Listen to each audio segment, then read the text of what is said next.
leaders and stars, all kinds of enhanced technologies and techniques available to them, of course, and then the common man had to do whatever the state told him to do in his lower class. He stated that employment is driven by the state's need. Refusal of your job assignment or relocation will result in starvation or denial of health care. Doesn't that sound kind of like something that's lining up right now?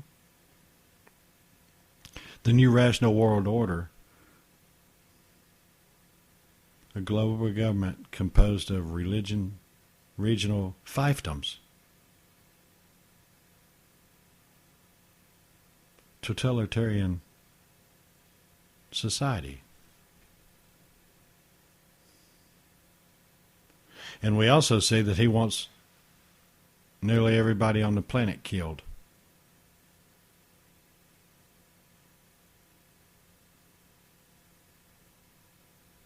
There's going to have to be a lot of people exterminated to get to his 500 million mark.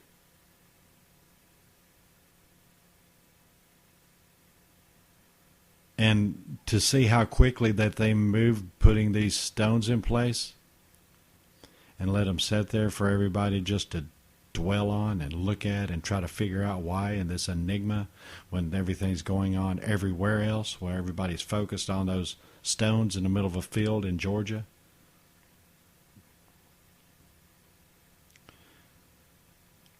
I suspect that their plan for reducing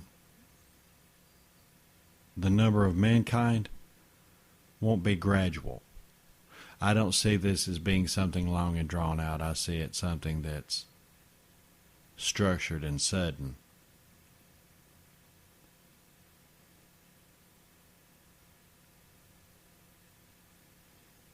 So we can see that this is an attitude of Luciferian cultists. We can see this just in the numerology of it.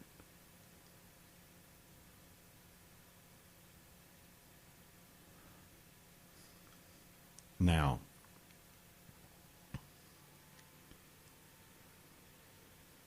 is there something to do with Polaris or the North Star that really might hold a key to this? Because there's a hole drilled in that center stone, that Mowerman stone.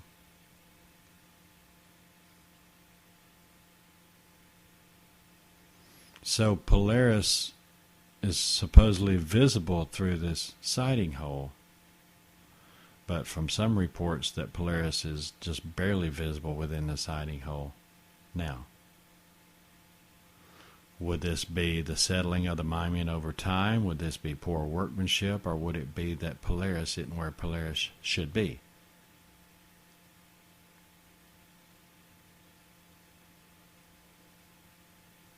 The foundation from this structure extends 20 feet in every direction away from the guide stones, going all the way down to bedrock. The owner of the farm knows these details because he's responsible for building the steel reinforced foundation.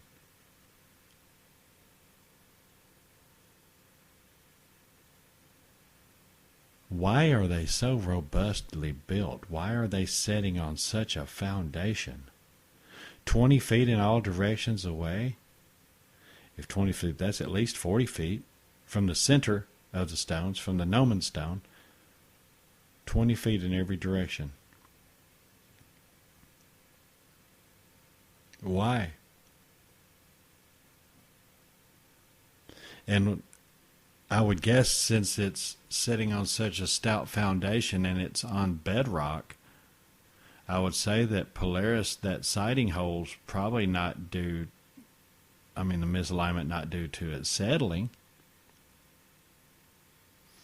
And it seems to me that with everything else that was done in these stones, meticulously pointing in certain directions and being designed and hewn into a certain dimension, it seems pretty unlikely to me that this hole would be drilled in the wrong place.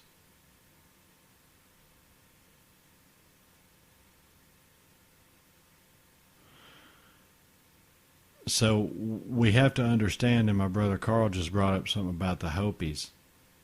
And they're, you know, the Hopis have a legend of similar construction their ancestors built to track polar alignments, to watch for the coming day of purification. This is what the 2012 hysteria was all about, by the way.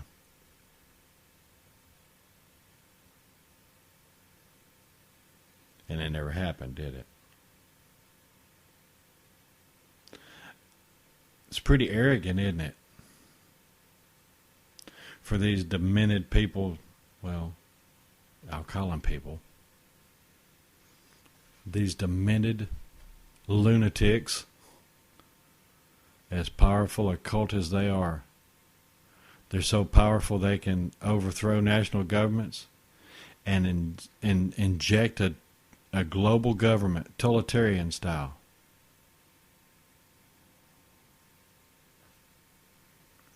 Not even knowing who R.C. Christian really was, but knowing what his mindset is.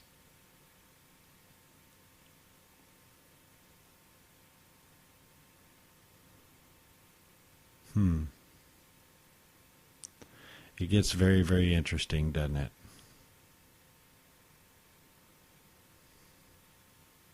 A lot of people have said that Ted Turner was R.C. Christian.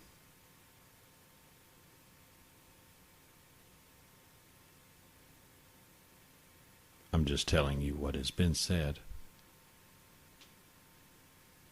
You know Ted Turner. I'm not talking anything about him. I'm just telling you what some people have said. I'm not saying it. I'm reading it right from the internet.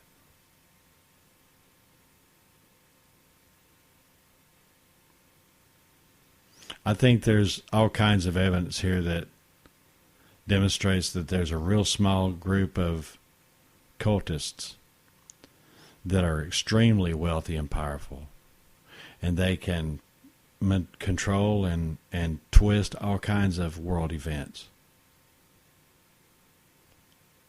I believe that this group came up with the construction plans for the tallest building in the world. This is on the opposite side of the planet, by the way. They gave those intentions 30 years beforehand at the Georgia Guidestones.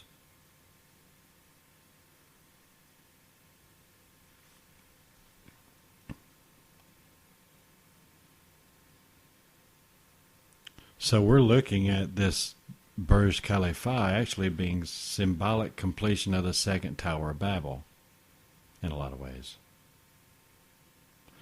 And with that, that would be the beginnings of the new age where men can become like God.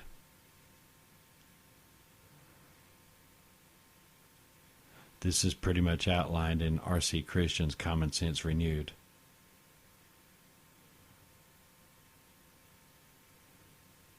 Control.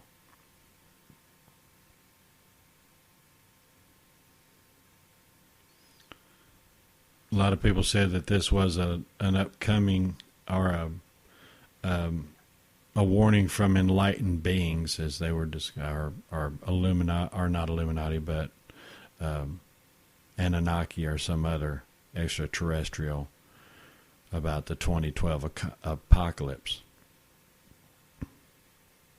No, didn't happen, did it?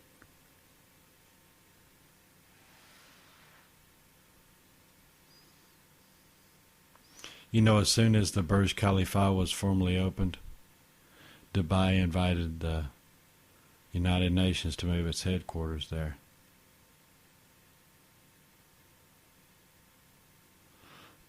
These are the same ones who have sought to build Solomon's temple, or rebuild it, so they can introduce their Messiah.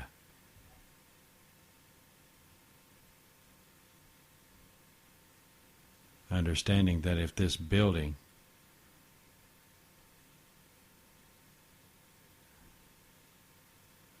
represents that, it's indicative that that person would be alive today, and probably will be introduced soon if it is a person. That one who's going to step in and say that he's the Son of God.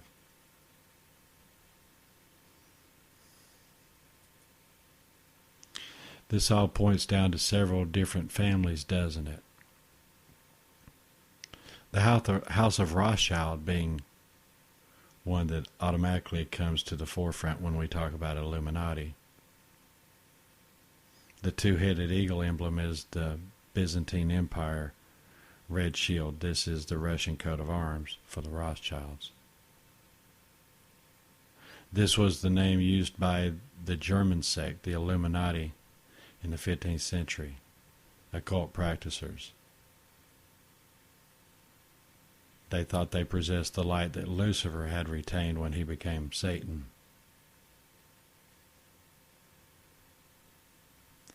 And as we read deeper and deeper and deeper into this, we can see how the Rothschilds are certainly involved in so many things. Now, talking about Chaim Solomon again, this is right from Wikipedia. There is a legend that during the design process of the Great Seal, Washington asked for what compensation Solomon wanted in return for his financial contributions to the American Revolutionary War. He replied that he wanted nothing for himself, but that he wanted something for his people. As a result, the 13 stars representing the colonies on the seal are arranged in the shape of the Star of David.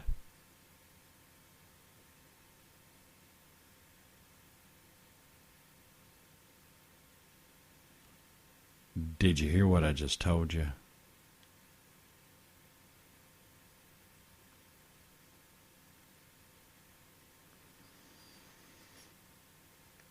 This is going to get deeper and deeper and deeper if we keep digging, guys. Like I said, this is like peeling back the layers, and there's just more and more and more and more layers.